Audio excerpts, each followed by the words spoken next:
Papua New Guinea, and welcome to another episode of Business PNG.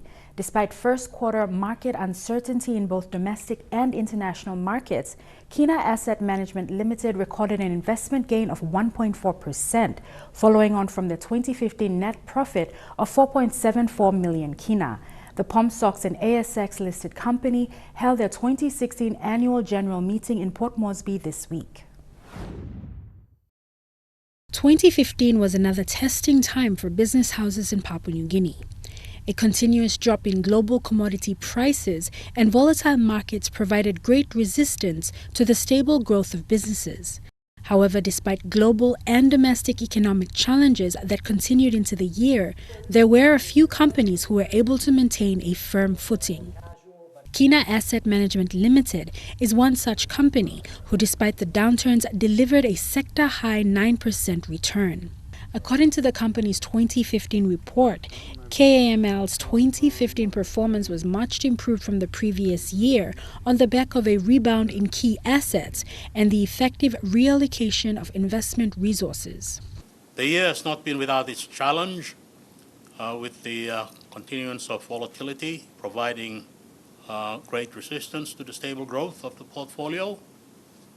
Uncertainty notwithstanding, we have been able to effectively mitigate the impact of global market instability through active management, through reallocating our resources to ensure stability, through preserving capital, whilst ensuring growth through emphasis on fiscal returns.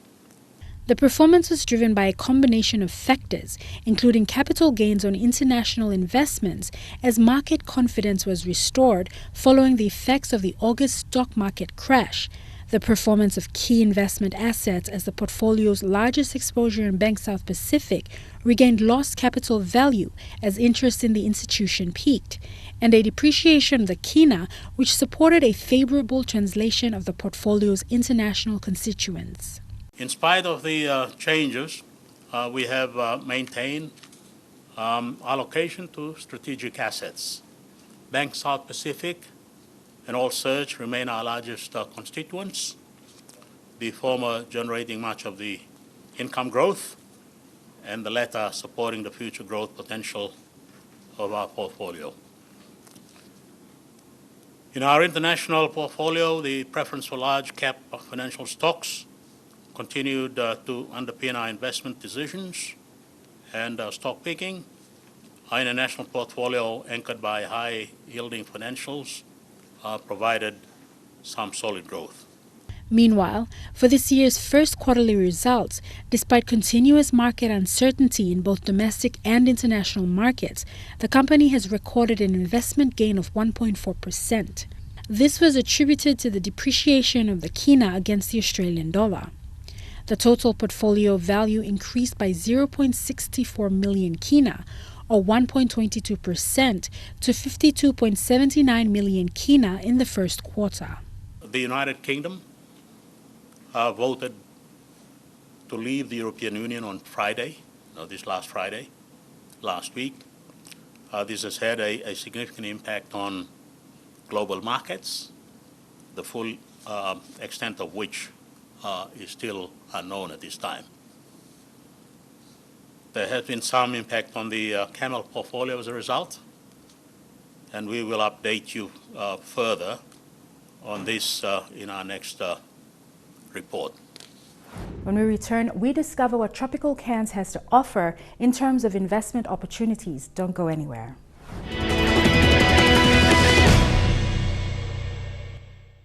Cairns is a 1.5-hour flight to Port Moresby and an ideal destination for a tropical holiday away from Papua New Guinean shores. However, tourism purposes aside, the city is fast becoming a popular investment hub for Papua New Guineans looking to invest abroad, especially in real estate. The strategic proximity has allowed trade and business ties between the two cities to remain strong, and Papua New Guineans have been encouraged to take advantage of this relationship. We've come up with a business delegation from the Cairns Chamber of Commerce this time. We regularly do trade missions up here, and this time we've brought some newbies up to Papua New Guinea to understand the economy, network with people and understand whether it's right for their business, which is exactly what Tradelink is about. So they've enjoyed the time here, they've made some very good contacts and very promising. So it will probably end up being a win-win for Papua New Guinea as well as Cairns. So that's exactly what Tradelink's about. Cairns and PNG are ideally positioned to be trade partners.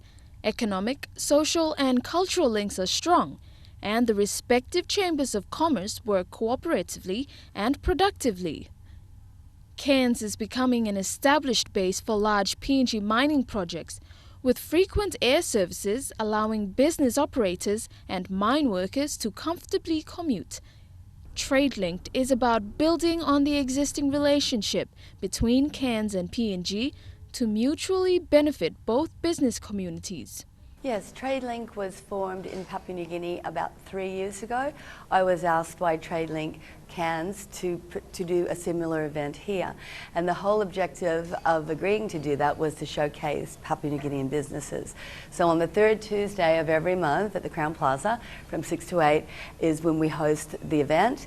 And any business is welcome to sponsor the event, including the Australian companies, of course. And it's been proven like an amazing event because it started off with just, about 20, 30 people, and tonight's event there's 200. So it's just great networking for new people and new businesses looking at doing business in Papua New Guinea.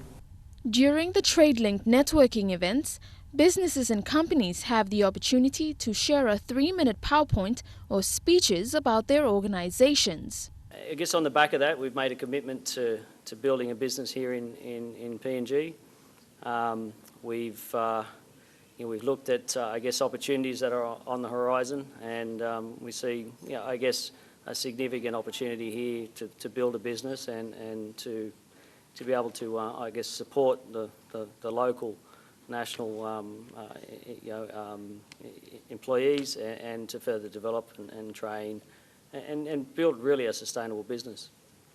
Some of the services that we do provide, it's everything from cleaners on the ground to technical operational staff that provide specialty services in and around where our clients don't want to focus their efforts. Expanding your business or just making contacts, be sure to attend the next Tradelink networking event.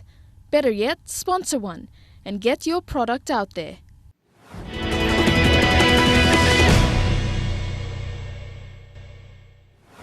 Welcome back. Now on to some news bites.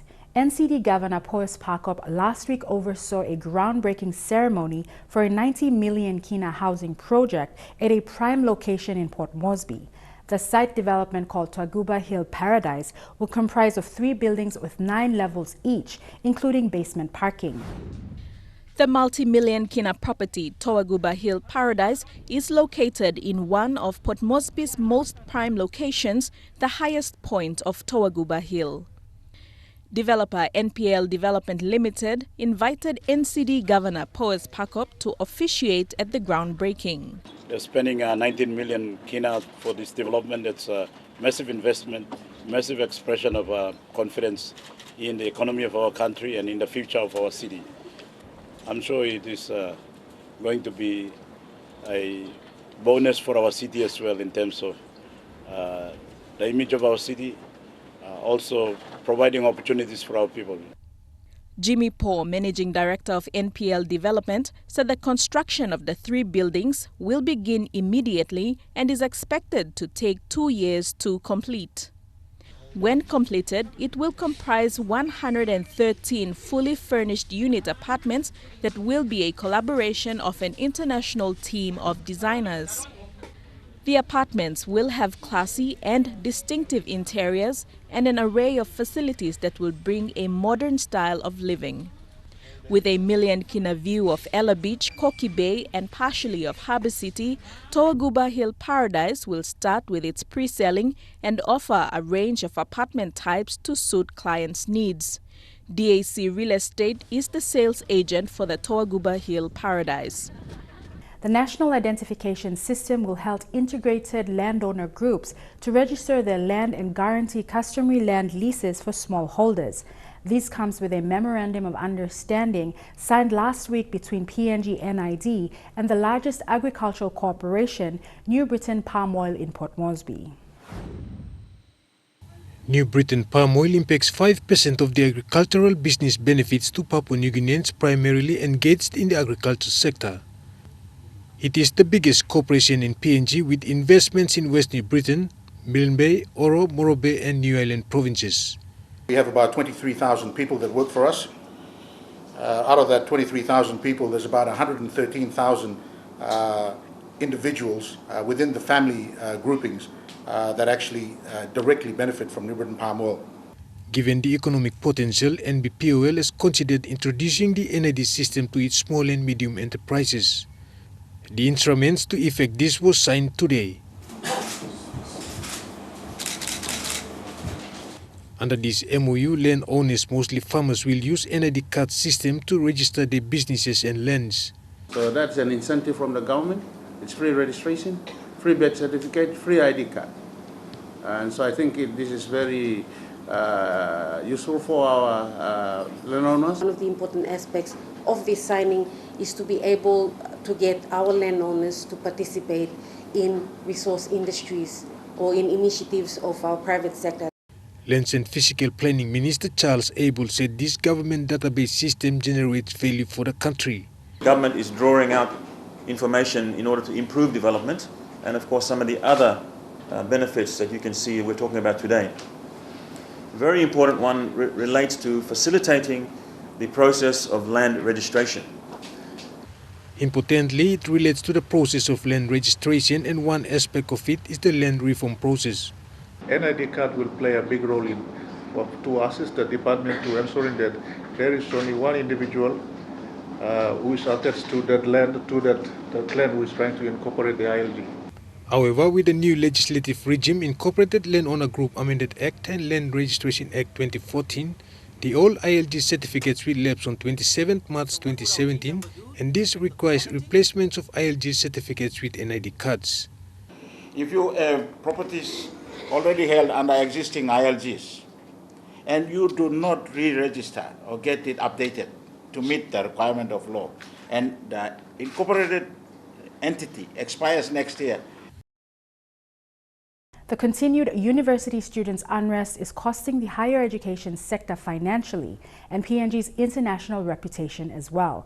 Higher Education Secretary Professor David Kavanagh Moore gave this update at the second departmental heads meeting last week. Sarah Alpong reports.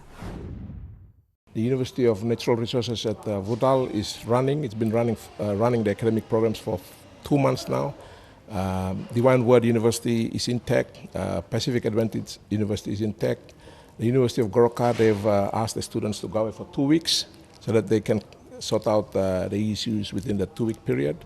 The University of Technology, the Vice Chancellor, Professor Albert Stram, is holding the place together.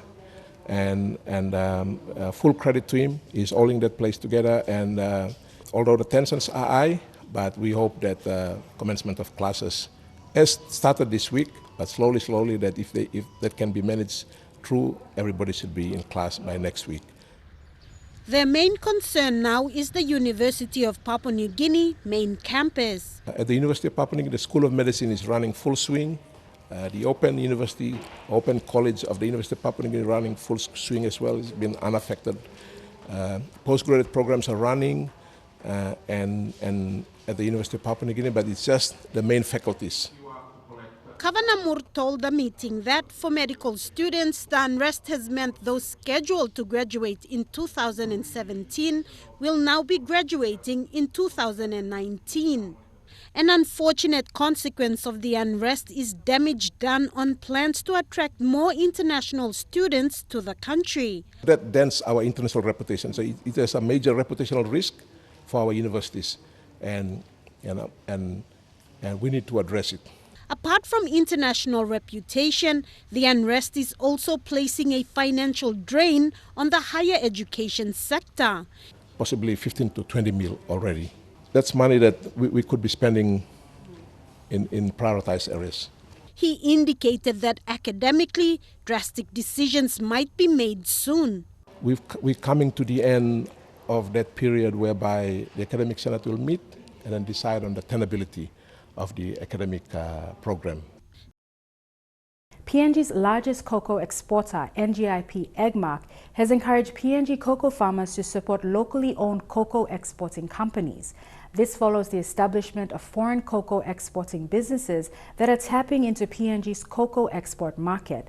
While NGIP Egmark has welcomed foreign competitors, it is concerned about PNG's cocoa reputation at the world markets. Edwin Fidelis reports. In the last 8 years, it was a struggle for the PNG local cocoa exporters to meet the demand from overseas cocoa buyers. The impacts of the cocoa pod borer disease or CPB was enormous, pushing the supply to an all-time low. Until recently, the cocoa business is slowly getting back to its feet, but the industry is already facing a new threat yet again by foreign exporters that are tapping into PNG's cocoa export market. Egmark's export manager, James Narokai, has made a strong representation of locally owned cocoa exporters. He has appealed to PNG cocoa farmers to continue supporting local exporters by selling their cocoa to them, despite the presence of foreign exporters in PNG. Because these local companies, like Egmark for instance, they are able to invest back in the cocoa industry in Papua New Guinea. Whereas most overseas companies will be here and they won't invest a lot into the cocoa industry in PNG. They more or less want to be here to make money, make profit. The general sentiment shared by Egmark is that overseas exporters operating in PNG may have serious implications on the sale of PNG's cocoa in the world market. As a local company, the main thing that we see is that we have seen over the past years that overseas companies do not necessarily they do not pay tax in the company in the country because being the nature of the type of business, they can make losses in the country and make profit in their own country. While the cocoa industry is looking good at the moment, those in the forefront of the export business say the sale of PNG cocoa in the world market is not promising, with a new battle against PNG-based foreign exporters. PNG's cocoa market has been performing well in the post-CPB days, with a noticeable increase in the volume of cocoa last year and this year. But local exporters like Egmark and others say they want local producers to remain true to them so that the revenue generated from the sale of PNG cocoa in the world market comes back to PNG.